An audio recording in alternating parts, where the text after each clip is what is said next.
পাঠাৰীঘাটত উদ্বোধন নহওঁতেই খহি পৰিল দৰঙী সংগ্ৰহালয়ৰ গাৰ্ডৱাল। পথৰুঘাটৰ ৰণৰ সাতকৰি শ্বহীদৰ স্মৃতিত প্ৰাক্তন বিধায়ক বিনন্দ শইকীয়াৰ দিনত নিৰ্মাণ কৰা হৈছিল দৰঙী কলাকৃষ্টি সংগ্ৰহালয়টো। বছৰ বছৰ ধৰি নিৰ্মাণ সম্পূৰ্ণ নহ'ল সংগ্ৰহালয়টোৰ। উদ্বোধন হোৱাৰ পূৰ্বেই বাগৰি পৰিল গাৰ্ডৱাল। সংগ্ৰহালয়টো নিৰ্মাণতো গাফিলতি কৰাৰ অভিযোগ ৰাইজৰ। বিভাগীয় অভিযন্তাৰ অৱহেলা আৰু ঠিকাদাৰৰ গাফিলতিৰ কথা উল্লেখ কৰে স্থানীয় ৰাইজে বিভাগক জনোৱাৰ পিছতো কোনো ব্যৱস্থা গ্ৰহণ নকৰাৰ অভিযোগ। অতি শীঘ্ৰে এই দুৰ্নীতি উচিত তদন্ত বিচাৰিছে আঞ্চলিক ছাত্ৰ সন্থা তথা স্থানীয় ৰাইজে।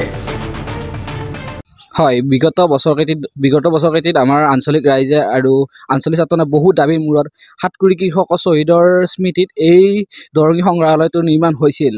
ইয়াত কিন্তু 10 বছৰো অতিক্ৰম হৈ গ'লে আজিলৈ ইয়াৰটো উদ্বোধন হোৱা নাই। 2.5 কোটি টকাৰ কাম যিটো জয়ী হৈ গৈছে বৰ্তমান। এতিয়া কালি গম পোৱা মতে এজন মানুহৰ গৃহত আহি ৱাল খহি পৰিছে। দেখা পোৱা যায় যে ৱালসমূহ বহুত ফাট মেলিছে বিল্ডিঙৰ। আমি কিছুদিন আগত ইয়াৰ কথা জনাওঁতে তেওঁলোকে কৈছিল আমাৰ এইটো কাম নহয়, বিভাগীয় কৰ্তৃপক্ষ, ইয়াৰ ঠিকাদাৰৰ শ্ৰেণী কাম। আৰু ঠিকাদাৰক ক'লে আমি এইটো বিভাগলৈ পঠাইছোঁ, বিভাগৰ কাম। এতিয়া আমি কাক পঠিয়াম, কাক কম একো ক'ব পৰা নাই।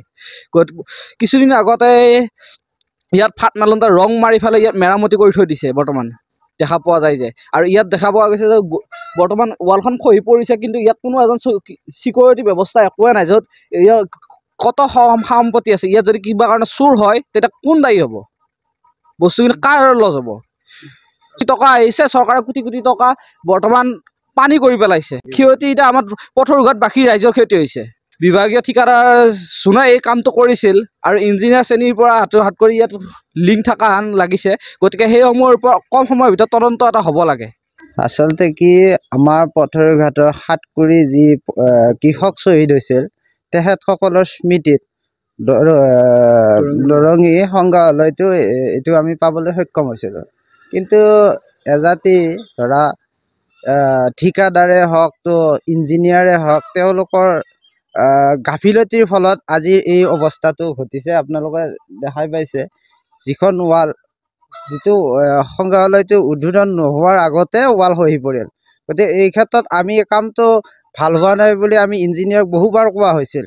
তেখেতসকলে কি মেনেজ মাষ্টাৰ তেখেতসকলেহে জানে। কিন্তু তাৰ ফলত আমাৰ পথৰুঘাটৰ ৰাইজৰ এটা বিস্তৰ ক্ষতি হোৱা যেন মই অনুভৱ কৰিছোঁ। আমি ইয়াৰ আগত বিল্ডিংটোৰ ফাট মেলিছিল তলপিনে, সেই ক্ষেত্ৰত আমি ইঞ্জিনিয়াৰক জনোৱা হৈছিল বা ডিপাৰ্টমেণ্টক জনোৱা হৈছিল। কোনো ধৰণৰ হেৰি নাই, এইটো হয়ে বুলি কৈছে, ফাটে বুলি কৈছে, এইটো পিছত ৰিপেয়াৰিং কৰি দিলে ঠিক হৈ যায় বুলি কৈছে। তাৰ ফলত আমাৰ পথৰুঘাটৰ ক্ষতি হলৰ মানে যিটো চাৰিবেৰৰ যিটো মানে বড়ো দক্ষিণ ফালৰ ৱালখন এক চাইড খহি পৰিছে, সেইটো আমাৰ কাৰণে খুব দূষিত। কিয় আমাৰ যি ঠিকাদাৰ আণ্ডাৰত কাম কৰিছিলে, যি ইঞ্জিনিয়াৰে হেৰি কৰিছিলে, সেই ৱাল কোনো প্ৰটেকশ্যন নোহোৱাৰ বিনিময়ত আজি ৱালখন ভাঙি পৰি পেলাই এক চাইড উদং হৈ আছে।